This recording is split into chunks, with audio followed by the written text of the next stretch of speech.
Ganda nga pala dito yung pagka-ulti ko kasi naman hinabol nga nila dito si Sisi, kaso lang naubos nga namin dito yung mga kalaban. Pasabis nga pala ako dito sa game na to guys, kaso lang inagaw nga pala dito ni Dubaria yung savage ko. Ayan yung sipa ni Chuk kasi naman di nga pala di binigay sa akin ni Dubaria kaya nakakaminyak lang muna ako sa game na to. Kuha nga pala dito yung Lord kasi naman di ko nga pala dito nakikita yung Lancelot, nandun nga pala sa boot. Okay lang yung nakukuha yung Lord kasi naman natrade ko naman siya at napitas ko siya. Kunin ko na sana nga pala dito yung buff niya, kaso lang bigla pala siya dito sumulpot kaya napitas ko nga pala siya dito guys, kaya sinunod ko na siya dito sa buff niya. Matatapos na sana namin dito yung laro guys, kaya pinitas ko muna dito yung Isbird nila kasi naman low HP talaga siya.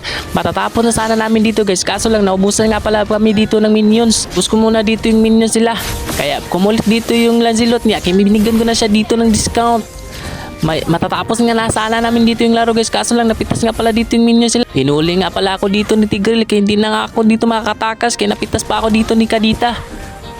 Kaya matatapos na sana dito yung laro guys, kaso lang napitas pa nga ako. Buti na lang guys, nagtataberlock dito yung Nobaria namin kaya natapos na niya dito yung laro. Tsaka pala guys, kung di pa kayo nakapalas yung page, pakipindot lang guys, kita isa lang